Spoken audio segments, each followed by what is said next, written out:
রাস্তার পুরো ময়লা থেকেও অধম। তাহলে এই গাড়িগুলো যে ময়লাকে পেশে নিয়ে যায়, আমার কি চোখে পড়ে না? কথাগুলো বলতে বলতে মিষ্টি রাস্তার মাঝে বসে পড়ল। মেসেজটা কলেজ থেকে এসেছে, এই নিয়ে মিষ্টির অনেক টাকা জমে গেছে। কিছু টাকা রাদাফ দিয়ে গতবার অনেক অনুরোধ করে এই মাস পর্যন্ত সময় নিয়েছিল, তবে বলেছিল এই মাসের পর আর টাকা না দিলে মিষ্টিকে কলেজ থেকে বহিষ্কার করে দেওয়া হবে। হাজারটা চিন্তা মাথায় এসে যখন ভিড় জমায়, ভেতরের কাঁটাময় অনুভূতিগুলো মুহূর্তে সজাগ হয়ে ওঠে। খানিক বাদে মিষ্টি উঠে বাসায় চলে গেল। দরজার সামনে গিয়ে টোকা দেওয়ার আগে মিষ্টি একবার চোখ মুখ ভালো করে মুছে নিল। দরজায় নক করতেই রুহি এসে দরজা খুলে দিল। রুহি ফোনে কথা বলছিল, তাই মিষ্টির দিকে তেমন খেয়াল করেনি। মিষ্টি এই সুযোগে ওয়াশরুম থেকে মুখ ধুয়ে এলো। ততক্ষণে রুহির ফোনে কথা বলা শেষ। কি রে, কিছু খাবি? না আপু। ও, আজ তুই যাওয়ার পর বাড়িওয়ালা দুটো মেয়ে এনেছিল, বাড়ি দেখে গেল, উনি ধরে নিয়েছে তুই বাড়িটা ছাড়ছিস। মিষ্টি কিছু বলল না। আচ্ছা বাদ দে ওসব, এখানে বস। মিষ্টি গিয়ে বসলো। রুহিও কোলে একটা বালিশ নিয়ে বসে পড়লো খাটে। তো আজ যেন কি ঝামেলা হয়েছে, কার সাথে? মিষ্টি মাথা নিচু করে ফেললো, বিড়বিড় করে বলল, ওই সিনিয়র ভাইয়ের সাথে। হ্যাঁ, আবার? তো উনি কি করলেন আবার? উনি কিছু করেননি। মানে ফল তোর, তাই তো? তো শুনি ঘটনা। মিষ্টি আগাগোড়া সব বলল। যাক বাবা, এখানে আসলে তোর ফল। না না, সাদাব ঠিকই বলে, তুই আসলে আর বড় হবি না, বাচ্চাদের মতো ছোট ছোট কথায় রেগে যাস। মিষ্টি কিছু বলল না, কি বলবে, দোষ তো আসলেই তার। আচ্ছা নামটা কি জানিস? আরিয়ান আয়াত অমিত। রুহি নামটা শোনার পর কিছুক্ষণ চুপ করে রইল। হঠাৎ করে লাফিয়ে বলল, হোয়াট? আচ্ছা, এটা কি ইন্ডাস্ট্রিয়াল আয়ান রহমানের ছেলে? হুম। রুহি লজ্জিত ভঙ্গিতে বলল, ইস রে, জানিস উনি আমার ক্রাশ। এই এই ব্যাটা তোমারও ক্রাশ? ঐশীরও ক্রাশ? ছেলেটাকে দেখেছিস খেয়াল করে? উফ, যে লাগে না, আমার তো কেঁপে দিচ্ছে করে মাঝে মাঝে। আর ওনার গালটা দেখেছিস, মনে হয় দুটাকে চুরি করি। কত অজব প্রাণী দেখলাম এই দুনিয়ায়। রুহি আবার বাঁকা চোখে তাকিয়ে মিষ্টিকে মারতে লাগলো। আরে মারছো কেন?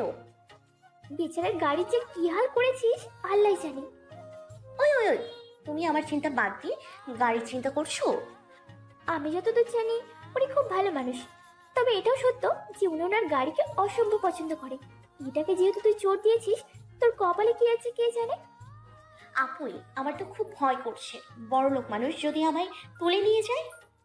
আরে না, হয়তো অনেক বকবে, এর চেয়ে বেশি কিছু না। রাধাও তাই বললো। আই হোপ এর বেশি কিছু না হোক। বাই দ্য ওয়ে, উনি কোনো মেয়েকে পাত্তা দেন না। তাও তোর সাথে স্বেচ্ছায় কথা বললো যে, ব্যাপার কি? পাগলি তো কত কিছুই করেন, আর বিশ্বাস হয় না এমন পাগল ছেলের উপর তুমি ক্রাশ খেয়েছো। মান সম্মান কিছু রাখলে না গো আপি। পরের দিন মিষ্টি দোয়া পড়তে পড়তে বাসা থেকে বের হলো। বের হওয়ার সময় রুহিকে বলল, আপুই, দোয়া করো আমার জন্য। রুহি হালকা হেসে বলল, যা হয় ভালোর জন্য হয় মিষ্টি, যা, কিচ্ছু হবে না ইনশাল্লাহ। মিষ্টি বেরিয়ে গেল। রাস্তা দিয়ে যেতে যেতেও মিষ্টি দোয়া পড়তে পড়তে গেল। কলেজের সামনে যেতেই মিষ্টি থেমে আশেপাশে চোখ বুলালো। না, দেখা যাচ্ছে না। কলেজের ভেতরে যেতেই মিষ্টির ভেতরের কেমন যেন ধক করে উঠল। কোনো ছেলের আওয়াজ শুনলে মনে হয় যেন এটা অমিতের আওয়াজ। মিষ্টি নিচের দিকে তাকিয়ে দোয়া পড়তে পড়তে ভেতরের দিকে গেল। মিষ্টিকে আনমনে বিড়বিড় করতে দেখে রাদাব সহ বাকির অবাক চোখে তাকালো। মিষ্টি বেখেয়ালির দরুন তাদেরকে ক্রস করে চলে যাচ্ছে। এই ছাগলের কি হয়েছে আবার? ভীষণ টেনশনে আছে এখনো। রাদাফ জোরে মিষ্টিকে ডাক দিল। মিষ্টি, রাদাফের ডাকে মিষ্টির ধ্যান আসলো। মিষ্টি ঘুরে তাকালো, হেঁটে তাদের কাছে গেল। কিরে আমাদের ফেলে কোথায় যাচ্ছিস? খেয়াল করিনি। মিষ্টি আশেপাশে একটু তাকিয়ে বলল, আচ্ছা ক্লাসে চল না। ক্লাসে গিয়ে কি করবি? রাদাফ বুঝতে পারলো মিষ্টি ভয় পাচ্ছে। তাহলে কি আজ উনি কলেজে আসেনি? মিষ্টি একটা রিক্সা নিয়ে চড়ে বসলো আর বাসায় চলে গেল। কেন যেন বেশ খুশি খুশি লাগছে। আজ 2 দিন হয়ে গেল। এই 2 দিন মিষ্টির ভয়টা কেটে গেছে বললেই চলে, কারণ এই 2 দিন অমিত কলেজে আসেনি একবারও। না রাস্তায় কোনো জায়গায় দেখা হয়েছে তাদের। মিষ্টির কাছে মনে হচ্ছে তার আপদ বোধহয় বিদায় হলো। খুব ফুরফুরে মেজাজ নিয়ে মিষ্টি আজ বাজারে গেছে বাজার করতে। বাজারের ব্যাগ ঝুলাতে ঝুলাতে দোকানদারের সামনে গিয়ে এটা ওটার দর জিজ্ঞেস করছে। চাচা, লেবুর এক হালির দাম কত? 25 টাকা। এই জলপাইয়ের মতো লেবুর দাম 25 টাকা? কি বোকা পাইছেন হ্যাঁ? আরে মাইয়া, আমি কইছি নাকি এই দাম দিতে হইব? খেপেন কি এত? তো আপনাকে কি জাহাপনা করে কথা বলবো? মিষ্টির কথার মাঝখানে হঠাৎ করে কেউ হুঙ্কার দিয়ে উঠল। এই মেয়ে, দাঁড়াও। অমিত গাড়ি আজ মাত্র ঠিক করেছে, 2 দিন লেগেছে এই গাড়িটা ঠিক করতে করতে। এই গাড়িটা বের হতে অমিতের একদম ভাল লাগে না। 2 দিন তার সব প্ল্যান ভেস্তে গেছে, ভার্সিটির জিম ক্লাব সবকিছু। বাসায় বসে বসে রাগের খাতা ভরে দিয়েছে। একটা কথাই বারবার মাথায় এসেছিল, একটা বার পাই তোকে। এই বাজার অমিতের কোনো কাজ নাই। সামনে দিয়ে যাচ্ছিল, হুট করেই পুরনো এক বন্ধুকে দেখে গাড়ি সাইড করে নেমেছে অমিত। প্রায় অনেকক্ষণ ধরেই কথা বলছিল, এতদিন পর দেখা তাই কথা ফুরাচ্ছিল না। কিন্তু হঠাৎ কানে ভেসে এলো একটা ঝগড়াটে কর্কশ কণ্ঠ। বেশ উৎসুকভাবে অমিত পাশ ঘুরে তাকালো, কিন্তু চেহারাটা দেখা মাত্রই অমিত সব ভুলে নিজেকে রাগের শেষ সীমানায় মত্ত করল। মিষ্টি তখনও কোমরে হাত দিয়ে দোকানদারের সাথে লেবুর দাম নিয়ে মহাযুদ্ধে ব্যস্ত। কিন্তু অমিতের গলা পাওয়া মাত্রই মিষ্টি কেঁপে উঠল। একটা হিচকি দিয়ে হাতের ব্যাগটা চেহারার সামনে ধরল। অমিত শার্টের হাতা উঠাতে উঠাতে সামনে এগোতে লাগলো। মিষ্টির গলা বুক সব শুকিয়ে যেতে লাগলো। এটা তো ভার্সিটিও না যে রাদাফ নিয়ন তাকে হেল্প করবে। মিষ্টি প্রচন্ড ভয়ে কি করবে বুঝতে পারছে না। মস্তিষ্ক একটা তারাই দিচ্ছে তাকে, ভাগ মিষ্টি ভাগ। অবশেষে মস্তিষ্কের তাড়না শুনে মিষ্টি সেখান থেকে পালাতে শুরু করলো। আরে লেবু তো লইয়া যান। মিষ্টি চিৎকার দিয়ে বলল, চাচা, আগে আমার জীবন তো বাঁচু। 2 চোখ যেদিকে যায় মিষ্টি দৌড়াতে লাগলো। অমিত মিষ্টির পেছন পেছন দৌড়াতে লাগলো। আজ এর যেন নিস্তার নেই, যে করে হোক এই মেয়েকে আজ সে ছাড়বেই না। মিষ্টি নিজের স্কার্ট ধরে এলো পাথারে দৌড়াতে লাগলো, হাজারো মানুষের সাথে ধাক্কাধাক্কি করে সামনে যেতে লাগলো। অমিত কখনো এমন বাজারে আসেনি।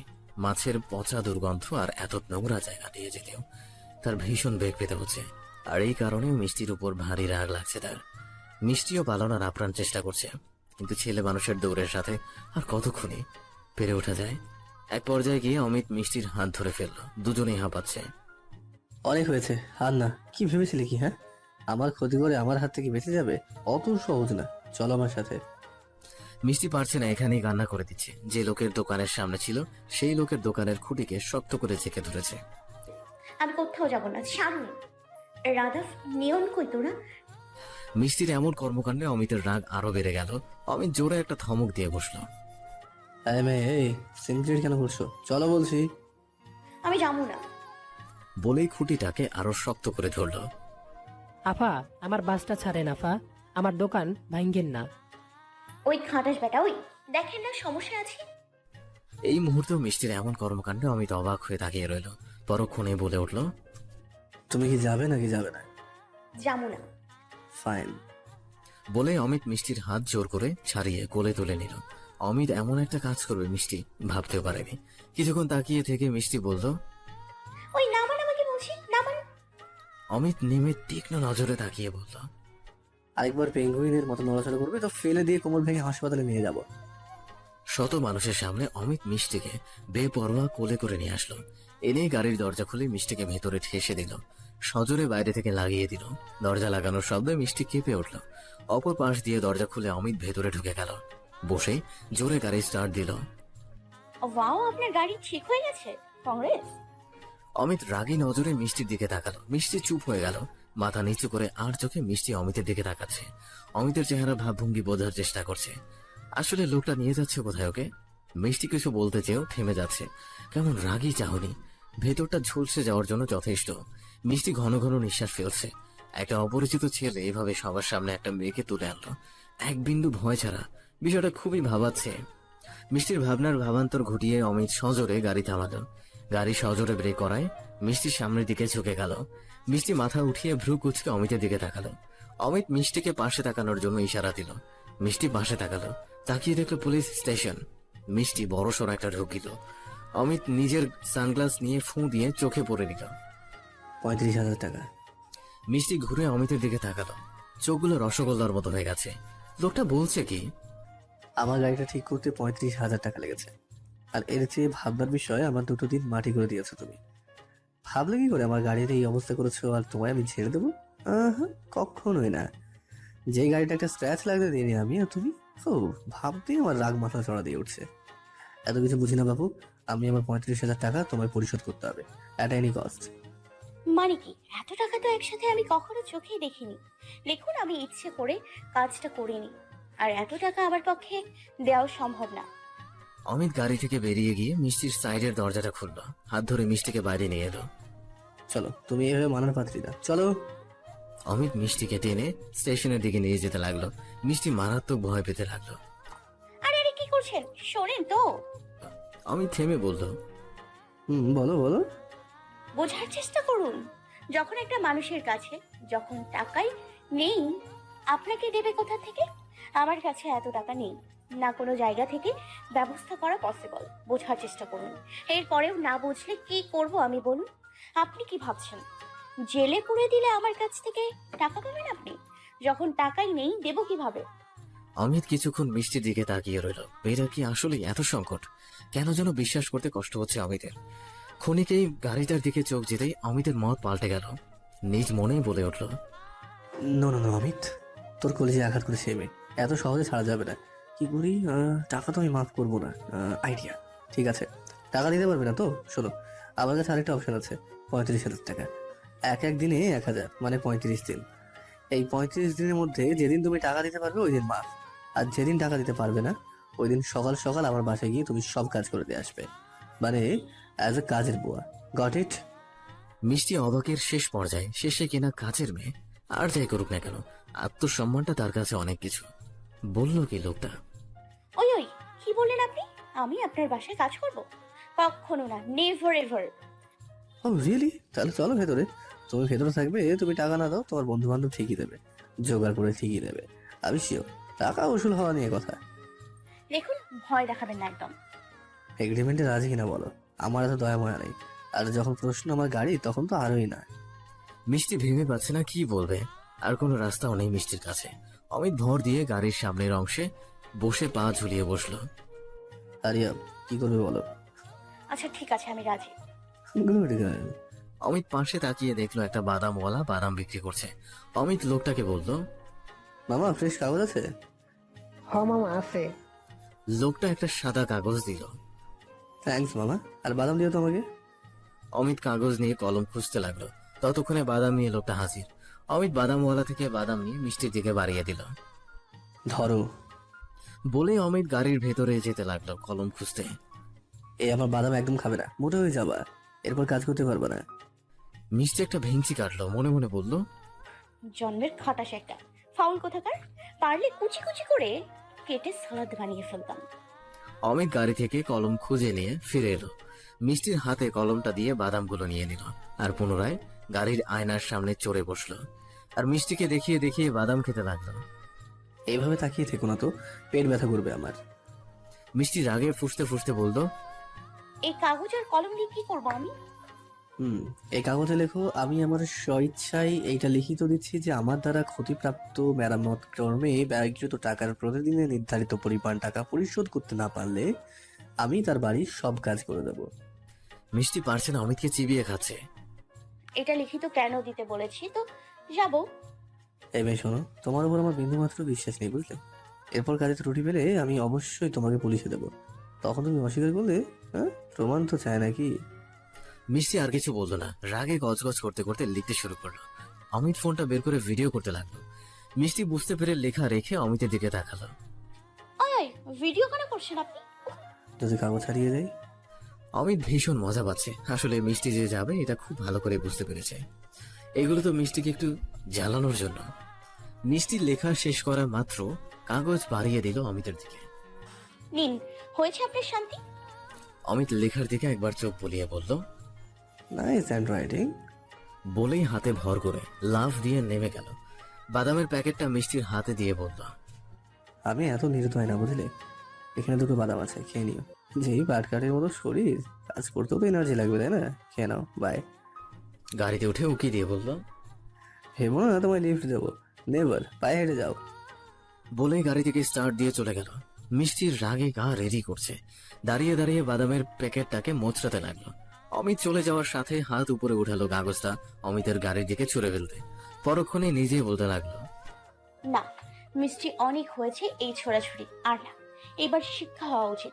খাওয়ার জিনিসই তো, ওয়েস্ট করবো কেন? বলেই মোড়ানো কাগজের ভাঁজ খুলতে লাগলো, কিন্তু ভাঁজ খুলে ভেতরে তাকিয়ে দেখলো বাদাম তো দূরের কথা, বাদামের খোসাও নেই। রাগে মিষ্টির চোখ বন্ধ করে ফেলল আর পুনরায় কাগজটা মোড়াতে লাগলো। চোখ বন্ধ করতেই মনে হলো অমিত দাঁত কেলিয়ে মিষ্টির দিকে তাকিয়ে আছে। ইউ! বলেই কাগজটার নিচে ফেলে জোরে জোরে কয়েকটা পাড়া দিল, তারপর বাসার দিকে হাঁটা ধরলো। অমিত রাস্তা দিয়ে জোরে জোরে গান ছেড়ে গাড়ি চালাচ্ছে, মনের ভেতর অন্যরকম একটা প্রশান্তি। মিষ্টি বাসায় গিয়ে ব্যাগটা ছুঁড়ে ফেলে দিল খাটে। বিরক্ত লাগছে তার, আর অনেক রাগ লাগছে। রুহি মিষ্টির এহেন কাণ্ডে রুহি কিছুটা আন্দাজ করতে পারলো যে কিছু একটা হয়েছে যা মিষ্টির মেজাজ খারাপ করতে যথেষ্ট, আর সেটাও চরমভাবে। কি রে, তুই না বাজারে গেলি? ছাই গিলছি। ওকে আমি ওকে কি করব আমি? আরে কার কথা বলছিস? আর কার? তোমারই মহামান্য ক্রাশ। রুহি পায়ের জুতো ফেলে হুড়মুড়িয়ে খাটে উঠল। সত্যি তোর সাথে দেখা হয়েছিল বুঝি? দূরে যাও তুমি। আরে বল না কি হয়েছে? মিষ্টি সবটা বলল। রুহি জাস্ট হা হয়ে আছে। এই তোমার সাধু সাধুর ক্রাশ? ও ভালো মানুষ উনি, তাই না? রুহি কিছুক্ষণ তাকিয়ে থেকে হো হো করে হেসে দিল। মিষ্টির তীক্ষ্ণ নজরে তাকিয়ে আছে। মিষ্টির তাকানো দেখে রুহি চুপসে গেল। জোরপূর্বক হাসি থামিয়ে বলল, তোর জন্য আমার খুব কষ্ট হচ্ছে রে। ধুর যাও তো। আরে আমার সাথে রাগ করছিস কেন বলতো? রাগের বসে বলেছি বাবা, আগে বলেছি গাড়িটা ওনার খুব স্পেশাল, তুই রাগের বসে বলেছি হয়তো, দু একদিনে রাগ কমে গেলে ঠিক হয়ে যাবে। আর গুণগান গেও না, চেনা হয়ে গেছে ওনাকে আমার। যে করেই হোক ওনার বাসায় কাজ করতে তো যাবই না। না মানে না। না যেতে চাইলে টাকার ব্যবস্থা করবে কি করে? 35,000 টাকা কি হাতের কাছে বল? নেই চাকরি নেই কামদাম, কিভাবে ব্যবস্থা করবি? আমার কাছে থাকলে আমি দিতাম। না আপু, তোমার কাছ থেকে আর নিব না। আর কত দেবে? 2 মাসের বাড়ি ভাড়া দিচ্ছ, ফোনের টাকা রিচার্জ করে দিচ্ছ। আর না, দেখি কি করতে পারি। পরের দিন সকালবেলা মিষ্টির ঘুম ভেঙে গেল। মাথায় চিন্তার পাহাড় থাকলে আর ঘুম হয় কতক্ষণ। মনটা বেশ ভার লাগছে মিষ্টির। উঠে অজু করে নামাজ পড়ে নিল। ট্রাঙ্কের দিকে চোখ যেতে একবার রুহির দিকে তাকালো। এই ট্রাঙ্কটা তাকে রুহি দিয়েছিল। মানুষটা বলে নিজের সবটুকুই দিয়ে দিত মিষ্টিকে। না, আর কোন টাকা নিব না আপুর কাছ থেকে। মিষ্টি ট্রাঙ্কটা খুললো। জামা কাপড় আর বাকি জিনিসের নিচ থেকে একটা ছোট্ট বক্স বের করলো। বক্সের ভেতরে ছোট্ট একটা আংটি। মিষ্টি আংটি বের করলে হাতে নিয়ে কিছুক্ষণ তাকিয়ে রইল। এই আংটিটা মিষ্টি যখন ছোট ছিল তখন তার মা তাকে বানিয়ে দিয়েছিল। আর সবকিছু বিক্রি হারিয়ে ফেললো মিষ্টি এই আংটিটা কারো হস্তক্ষেপ হতে দেয়নি। কিন্তু আজ পরিস্থিতি এমন যে এই শেষ সম্বলটাই এখন তার একমাত্র পথ। আর কিছু নেই মিষ্টির কাছে। তারপর আজ কলেজের টাকা জমা দেওয়ার লাস্ট ডেট। টিউশনের যে টাকা পেয়েছে এতে তো আর কলেজে টাকা হবে না। আংটিটার দিকে কিছুক্ষণ তাকিয়ে থেকে মিষ্টি চোখ বন্ধ করে নিল। মায়ের দেয়া এই ছোট্ট জিনিসটাকে কখনো নিচ থেকে আলাদা হতে দেয়নি মিষ্টি। চুপ করে দুফোঁটা চোখের পানি ফেলল। নিজেকে অনেক বড় অপরাধী মনে হচ্ছে। বক্সটা হাতে নিয়ে ব্যাগে পুরে দিল, যাওয়ার সময় হলে যাতে ভুলে বাসায় রেখে না যায়। আর রুহির সামনে এটা নিলে রুহি বিক্রি করতে দিবে না। তাই রুহি ঘুম থেকে ওঠার আগে আংটিটা ব্যাগে রেখে দিল। সকাল 8টার দিকে মিষ্টি বেরিয়ে গেল প্রতিদিনের মতো চাকরির খোঁজে। কিছু কিছু জায়গায় ইন্টারভিউ দিয়েছে। আর তবে এত মিষ্টি চেহারার ভঙ্গি দেখেই বুঝতে পারে যে কে চাকরি দিবে আর কে চাকরি দিবে না। না, আজও কোনো উপায়ন্তর করতে পারলো না মিষ্টি। একটা রিক্সা নিয়ে জুয়েলারির শপের সামনে এসে থামলো মিষ্টি। পাশেই ব্যাংক। সেই ব্যাংক থেকে মাত্রই অমিত টাকা তুলে বের হয়ে এলো। কলেজ ফি জমা দিবে আজ। ভুলে গিয়েছিল যে আজ কলেজের লাস্ট ডেট। ব্যাংক থেকে বেরোতেই পাশের জুয়েলারি শপের দিকে চোখ যেতেই দেখলো মিষ্টিকে। অমিত ভ্রু কুচকে তাকালো সেদিকে। এই মেয়েটার কাছে না টাকা নেই, তাহলে এখন আবার অর্নামেন্টস কিভাবে বানাচ্ছে? মিথ্যাবাদী একটা। এই মেয়েকে তো ভালো ভেবেছিলাম আমি। এখন কিছু বলাও যাবে না, মানুষ কি না কি ভাবে। আইডিয়া, ভিডিও করে রাখি, কলেজে গেলে দেখাবো এই মেয়েকে। বলেই অমিত ফোনটা বের করে দূর থেকে ভিডিও রেকর্ড করতে লাগলো। কিন্তু একটু পর দেখলো মিষ্টি নিজের ব্যাগ থেকে একটা বক্স বের করে দোকানের লোকটাকে দিল। লোকটা বক্স থেকে কি যেন বের করে ওজন দিল। দূর থেকে বোঝা যাচ্ছে অমিত ফোনটা নামিয়ে নিল। সানগ্লাসটা খুলে অবাক ভাবে মিষ্টির দিকে তাকিয়ে রইল। বক্সটা রেখে দিয়ে লোকটা কিছু টাকা দিল মিষ্টিকে। মিষ্টি টাকাগুলো নিয়ে এক নজর আংটিটার দিকে তাকিয়ে দোকান থেকে দ্রুত বেরিয়ে এলো। তাড়াহুড়ো করে একটা রিকশায় চড়ে বসলো। হয়তো নিজেকে সবার থেকে আড়াল করতে চায় সে। অমিত বেশ অবাক হলো। ফোনটা পকেটে রেখে দোকানের ভেতর চলে গেল। আশেপাশে একবার তাকিয়ে অমিত বলল, হ্যালো বন্ধুরা, পরবর্তী পার্ট খুব তাড়াতাড়ি আসবে, তো সবাই অপেক্ষায় থাকো। আর চ্যানেলটি যারা এখনো সাবস্ক্রাইব করোনি তারা পরবর্তী পার্ট দেখার জন্য চ্যানেলটি সাবস্ক্রাইব করে রেখো। ধন্যবাদ সবাইকে, আমাদের সাথেই থেকো।